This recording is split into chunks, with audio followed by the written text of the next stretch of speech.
Okay, welcome back everybody. Long wait again. This is yet another video of Landstalker. And we're barely scratching the surface of this game, so I'm gonna have to start releasing videos much faster. It's already like 3 or 4 months I've been doing this. Anyway, I want to do a little bit of a rant in this video. It's not really a rant, but just something that I kind of want to discuss. But it's about box arts in video games and the video games themselves. Now, I can't say much about the actual box of this game, because when I bought this game for my Sega Genesis, I'm not playing it on my Sega Genesis, but when I bought this game for my Sega Genesis, which I still own, I bought it from a pawn shop, because I couldn't afford the actual game. So I bought it from a pawn shop, and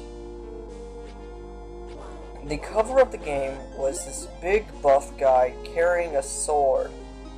And he was an elf, but he was really buff, very manly looking.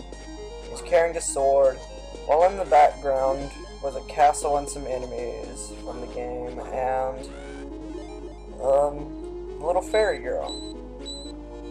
And that's not really in this game. I mean, all those things are in this game, but my issue is that despite all of these things being inside of Landstalker kind of ignores them. Like, well, how do I put this? They're nothing like what you see in the actual box art. I mean, if you look at the character, at first, when I played this game, not having looked at the box art before buying it in stores, I thought you played as a girl. And I always wondered why Friday would call Nigel, why Nigel talked like that. I always thought that Friday was an old man, I mean, to be honest. So, I thought that Nigel was the girl and Friday was the main character. So it was always very confusing for me when I was a kid playing this game. By the way, this is going to be kind of a long, drawn out video, and you'll see why in a minute. But yeah, I always thought that was just, the way it was. I could never understand the story in the game. Well, needless to say, I'm not that stupid anymore, but yeah, that's how I felt, and man, did I feel dumb.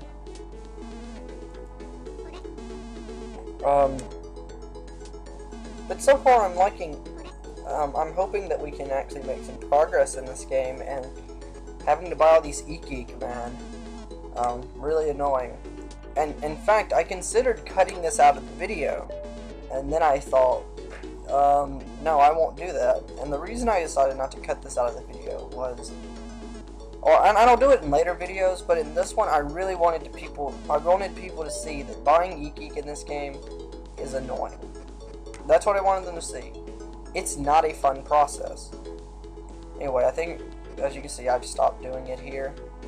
Let's talk to some of the villagers. Exit this village and head west to get to Mercator. Yay. They say a witch lives near Mercator. I hear she's very old. Yeah, I memorize what they say and I say it.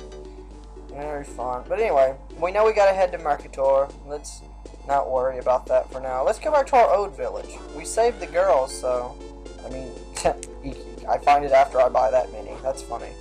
But anyway, we saved the girls, so now we need to head back to the village and find out, what exactly happened after we left. This is actually about to end one of the plot points, one of the major story arcs in the game. So after this, we'll be heading more toward the areas where the main story begins. And actually, it's funny because up to this point, the only important thing that's happened really is that we found out that there's a map of King Noel's treasure somewhere. Well, I think there was a mention of a map. In fact, the game's never very clear about that, if you're looking for a map of the treasure or if you're looking for the treasure itself. And since I've never finished it, I really don't know. So, guess we'll all find out together. Unless y'all all run off to other Let's Plays. at this point, I just avoid the enemies. I don't really have any fun. By the way, if anybody's wondering, there are points in this video where I just kind of ramble off because there are other people talking to me. It's kind of annoying, but whatever.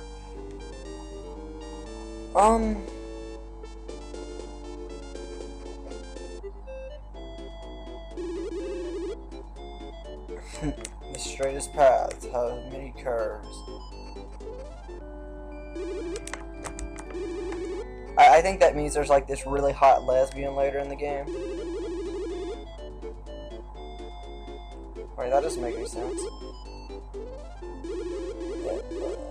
Yep. So we can head to either Mekator or Ryuma. I don't know why we're hearing this from this village, because it seems like it'd be a lot more helpful in the other village, which is where we're going to be leaving from in a minute to get to the next areas. Just my thoughts.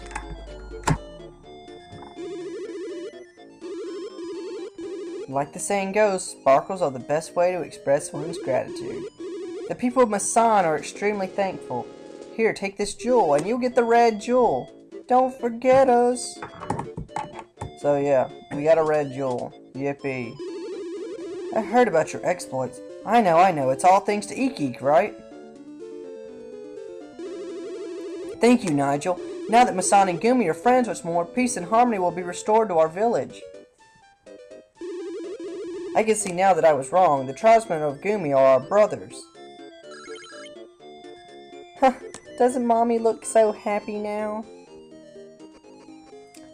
More reading. Hi, Nigel and Friday. How have you been? Listen, Nigel, I wrote a new song. It's called 3 Guys from Massan. 3 guys bravely go, go, go. 3 guys boldly. Nice song, huh? Sure. That's what I'd call it.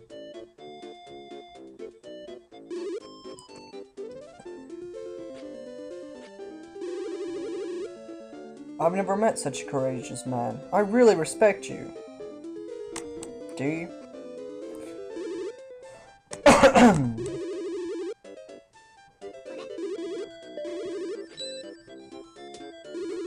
I think it's much easier to buy Eek here, as you can see.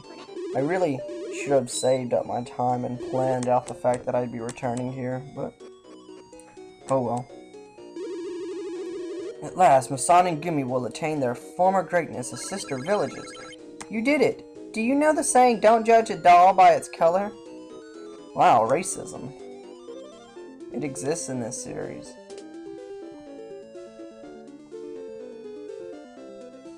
Okay, so let's see what's happened since we started the game. We came here with our friend, or our new friend, Friday, little fairy girl, to find this treasure left by King Null. We found an old man who said that we should be able to, that King Null left years ago, but he left behind a treasure guarded by, well, it's supposed to be guarded by some army, but once again, never too clear about why that's important. But we're looking for a map or just the treasure itself. We're not really sure yet. And so that's going on. But in the middle of when we got here, we actually fell unconscious, and nearly died, and a group from Massan brought us back to life. Well, we went to Gumi and found that one of the little girls had been kidnapped by them. And by the people of Gumi from Massan, and so it ended up being the mayor's daughter. And so we saved the mayor's daughter. Fuck.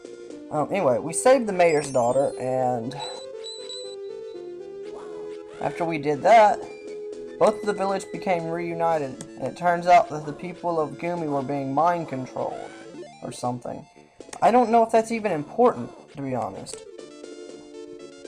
I mean, I don't know if that's gonna come back up or what, but yeah, it's a pretty important thing, I guess.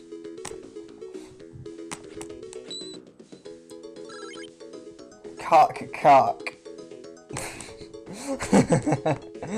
I don't even have to make that joke. So what do the people in this village say? Don't be too hard on us. We're really very sorry. Was I rude before? Sorry. Remember, you get ahead if you put others first.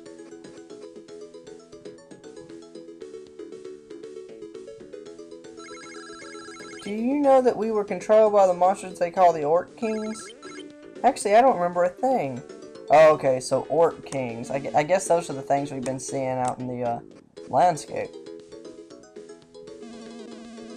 I'm ashamed of myself. We let the monsters control us and profane our most sacred shrine. I want to apologize to Massan, too. Will they ever forgive us? Thank you. Thanks. You know, I had to say it twice. And by the way, it's stupid, Livestock. I think it's stupid. It's like they're already friends again, so what's the point in saying, will they ever forgive us? Anyway, I guess it doesn't matter. Now, as you remember, last time we took this way, there was a landslide.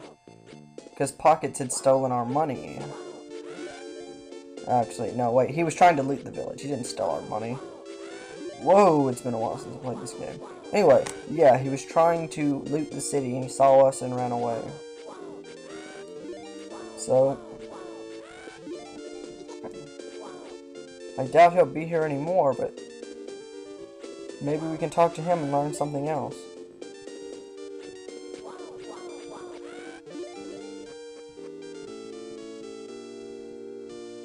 Well, that's certainly not Pockets. Nigel, thanks to you, the people of Massan are now our good friends. We'll repair the road, just stay clear for a second. 1, 2, 3! Heave-ho! Heave-ho! Okay, you can use the road anytime now. Okay, well anyway, gotta cut this short. I'm Kyosho1902. See me in the next video, and we're gonna find out what's going to be behind this landslide.